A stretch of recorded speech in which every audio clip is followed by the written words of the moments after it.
पूरे देश में जाएंगे, दिल्ली भी कुछ करेंगे। करेंगे कि नहीं करेंगे? राष्ट्रपति के नाम के ज्ञापन को कोई प्रशासन रोक नहीं सकता। ये हमारा राइट है, हम हमारा हक मांगते हैं। रिजर्वेशन अब मोदी सरकार के गले की फांस बनने वाला है, क्योंकि जो दशकों से रिजर्वेशन के खिलाफ सवर्णों के अंदर एक गुस्सा, एक उबाल था, वो फूटकर बाहर निकल चुका है और जिसका नजारा अब सड़कों पर दिखाई देने लगा है।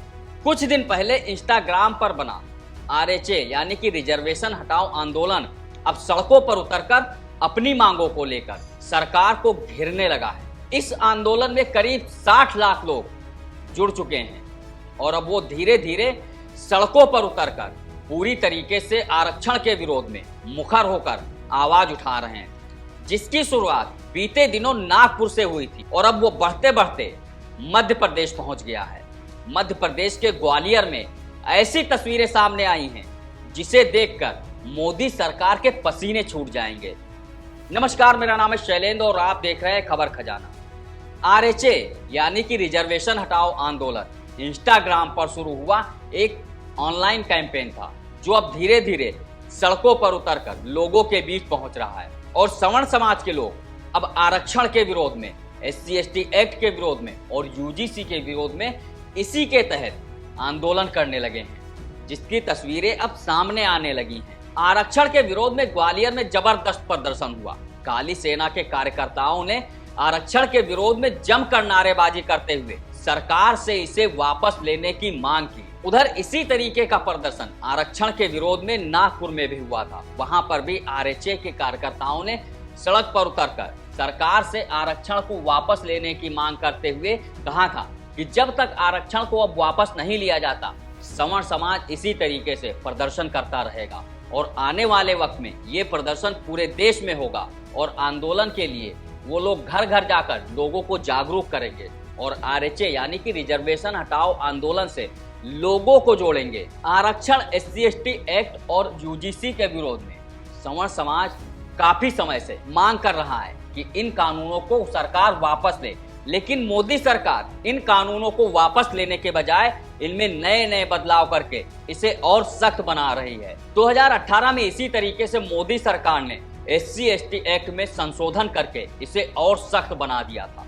मोदी सरकार ने SC/ST एक्ट में संशोधन करके इसमें अपराधों की संख्या 22 से बढ़ाकर 47 कर दी थी, जिसमें 6 महीने की जेल से लेकर आजीवन कारावास की सजा तक का प्रावधान किया गया। लगातार सवर्ण समाज इसके विरोध में आवाज उठाता रहा, लेकिन उसकी एक भी सरकार ने नहीं सुनी और उसी का नतीजा है कि अब जो उनके अंदर, सवर्णों के अंदर जो आक्रोश पल रहा था, वो बाहर आ रहा है और वो अब सड़कों पर उतरने को मजबूर हैं। सवर्णों का कहना है कि जब से मोदी सरकार आई है, तब से वो नए नए नियम लाकर सवर्णों के बच्चों का और उनका भविष्य खतरे में डाल रहा है, अंधकार में डाल रहा है और इसीलिए वो अब आवाज उठा रहे हैं, क्योंकि उन्हें अपने बच्चों का भविष्य बचाना है। मोदी सरकार ने इसी साल जनवरी के महीने में UGC के नए नियमों को लाकर पूरे देश को हैरत में डाल दिया था।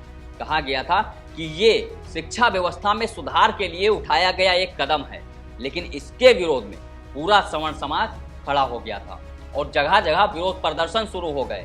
सवर्णों का मानना था कि जो नया UGC बिल लेकर आया गया है, वो सवर्णों के बच्चों के भविष्य को अंधकार में डाल देगा। शिक्षक परेशान होंगे, उनका उत्पीड़न किया जाएगा, क्योंकि जिस तरीके से SC/ST एक्ट के जरिए फर्जी तरीके से लोगों को परेशान किया जा रहा है, उन पर गलत तरीके से मुकदमे किए जा रहे हैं, उसी तरीके से UGC के नए नियमों के तहत सवर्ण के बच्चों को परेशान किया जा सकता है और इसी को लेकर पूरा सवर्ण समाज विरोध करने लगा। UGC रोल बैक को लेकर देश भर में तमाम सवर्ण संगठनों ने विरोध प्रदर्शन किया और लगातार सरकार से मांग करते रहे और इस बिल को वापस लेने की गुहार लगाते रहे, लेकिन सरकार अपने फैसले से पीछे हटने को तैयार नहीं थी। करीब 25 दिनों से राष्ट्रीय करणी सेना के राष्ट्रीय अध्यक्ष महिपाल सिंह मकराना पैदल मार्च निकाल रहे हैं, वो पैदल यात्रा कर रहे हैं। 600 किलोमीटर की पैदल यात्रा महिपाल सिंह मकराना कर रहे हैं। आज वो जयपुर के रावण गेट पहुंचे हैं, जहां पर हजारों की संख्या में लोग पहुंचकर आंदोलन में शामिल हुए। जयपुर के रावण गेट पहुंचे महिपाल सिंह मकराना ने लोगों को जब संबोधित करते हुए कहा, सवर्णों के बच्चों के भविष्य को बचाने के लिए वो 25 दिन से 600 किलोमीटर की यात्रा कर रहे थे और अभी उनका ये संघर्ष थमने वाला नहीं है जब तक यूजीसी रोल बैक नहीं होगा। उन्होंने कहा, इस आंदोलन में एकजुट होना है, लोगों को एक साथ आना है और सरकार से इसे वापस लेने की मांग करनी है। जय परशुराम, जय भवानी। मैं आपका भाई महिपाल सिंह। हर दिन की भांति आज हमारा 23वां दिन समाप्त हो गया है। हम लोग पहुंच गए हैं उस रावण गेट 206 बीघा के अंदर, जहां से पूरे देश को पिछले 23 दिन से 22 दिन से हम लोग पैदल यात्रा के माध्यम से हम लोग पूरे देश को संबोधित कर रहे थे। जो भाई मुझे सुन रहे हैं, आज ये हमारे जयपुर के भाई लोग हैं।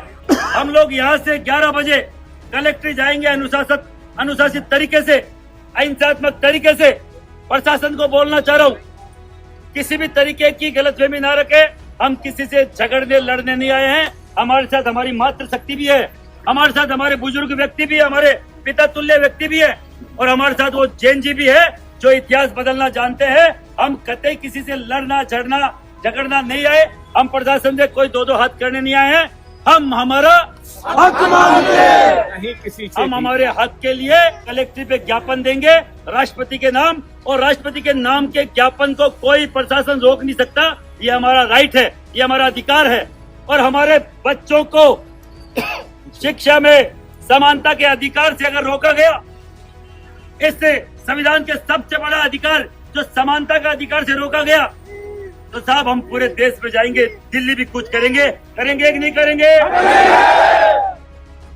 यूजीसी रोल बैक, कानून वापस लो।